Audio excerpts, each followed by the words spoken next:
واقعیت این است که سفارت در تهران کدام خدماتی که ارائه میکنه یعنی قابل افتخار ما و شما هست که روزانه با هزارها مراجعین داری و همه با اون روز فارغ میشه. این یک دستاورد خیلی بزرگ و شنیدیم که شب گذشته کارمندای سفارت تا 11 بجه شب کار کرده. خب هر روز تا 8 بجه و 9 بجه و 7 بجه تا شب کار کردن این اگه جذبه و اخلاص و دیانت نباشه از حوصله انسان والا هست. بس ما خوشحال هستیم که شما با این شوق و با این علاقه‌ای که داری و همکاری یک دیگر مثل برادر واری کار میکنی. این همی چیزا حاصل مبارزه ما و شما هست که و همینطور یک حالت میخواستیم که تماما مردم افغانستان از هر قوم و از هر منطقه و از هر سمت و از هر زبانی که باشه هر یک خود بیگانه فکر نکنه، احساس ناامیدی نداشته باشه. حالی سعی کدام بین شما الحمدلله اینمی یک مجموعه‌ای که در سفارت هست از هر منطقه و از هر قوم و از هر ولایت برادرها هست که خدمت میکنه و از هیچ کسی پرسانم نمیشه که تو از کجا هستی، فقط استعدادش در نظر گرفته میشه و او خدمت سپرده میشه. و شما هم باید شکر خداوند پروردگار با ادا کنی که از شما هم خدمت میگیره. مثل که گفته میشه که منت منه که خدمت سلطان همی کنیم، منت شناس از او که به خدمت گذاشتد. یکی پروردگار عالم شما را به خدمت انتخاب کرده، یه احسان خداوند است. شما را قلم داده، شما را استعداد داده، شما را علم داده. و یکی سفارتخانه خانه مردم افغانستان هست در ایران. هر کس که باشه، ما خب تمام سفارتخانه ها گفتیم که کسانی که تابعالی هم خود مخالف نظام پیلی میدانه و میگویه و اظهارم داره، اگر او هم آمد باید خدمتش شود. تمیزی رنگ و بو بر ما حرام است که ما پرورده یک نوبهار. در اسلام تبعیض نیست، تعصب نیست، حسد نیست، اخلاص است، محبت است، شفقت است، خدمت است و امی روحیه باید شما امی کارهایی که تعالی کرده آینده هم ادامه بدید. تا جایی که تعلقات ما و شما امارت اسلامی افغانستان با جمهوری اسلامی ایران تعلق داره، الحمدلله تعلق ما و شما در بهترین حالت قرار داره. سفارت ایران و کنسولگری هایشان در ولایات باز است، فعالیت میکنه. سفارت افغانستان در تهران و کنسولگری ها در مشهد و زایدان باز است، فعالیت داره.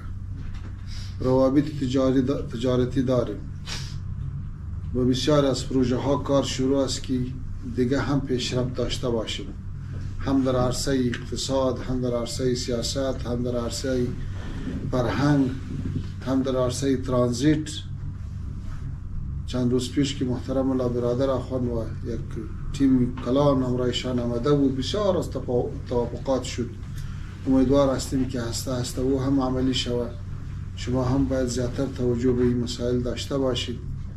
ما از خدمت شما خوشحال و راضی هستیم و هر خدمتی که از شما می باشه در وزارت یا امینجا انشاءالله با وقت اجرا و ادا میشه و امیدوار هستیم که آینده ما و شما همینطور مال از خدمت و از نیکنامی. ولی الحمدلله که نه کدام خبر رشوت به ما میرسه، نه کدام خبر اختلاس و فساد به ما میرسه، نه کدام خبری واسطه بازی و اقربا پروری میآیه. بس همین چیزاست، همین مکتوباست، همین خواسته هاست که میآیه که چطور خدمت مردم شود، چطور خدمت مردم شود، چطور برادر خود خوب کار بکنه. حتی امروز سفیر صاحب همه پیشنهاد روان کرده بود که آل خام اینجا کارمنده ما در 2 شیفت کار میکنه، اقل نان شب برش حواله شود، حق و زحمت داده شود. ولی تعالی که کده خداوند برش اجر بیتی. ولی در آینده کوشش میکنیم که همه مشکلات هم حل شود.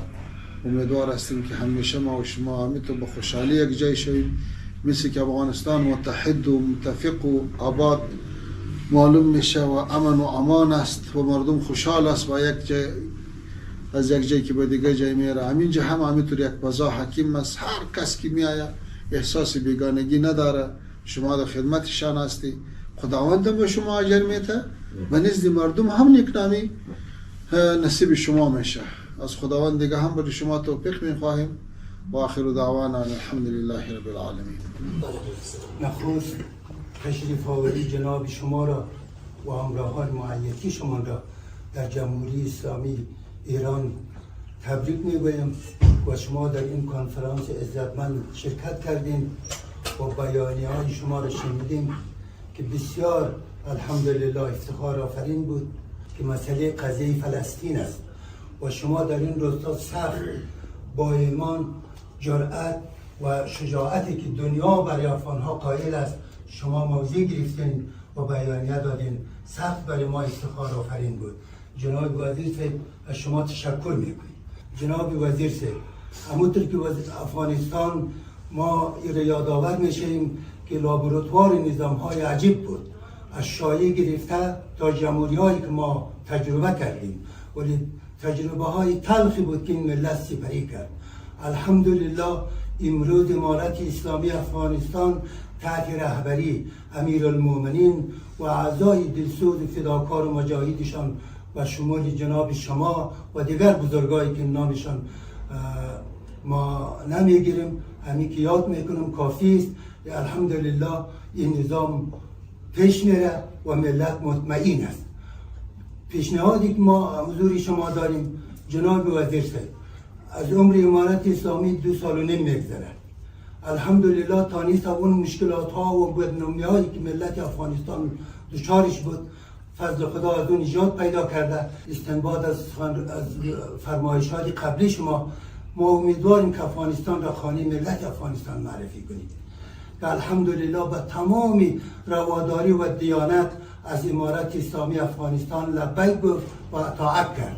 تعهد، اخلاص، عقیده، این 3 انشالله تعیین کننده است. همکارای شما با این 3 شعار آرسته است. ما با شما وعده میدیم که تا آخرین مرحله زندگی خود با افتخار در کنار شما و در خدمت ملت مجاهد خود هستیم. السلام علیکم و رحمت الله و برکاته.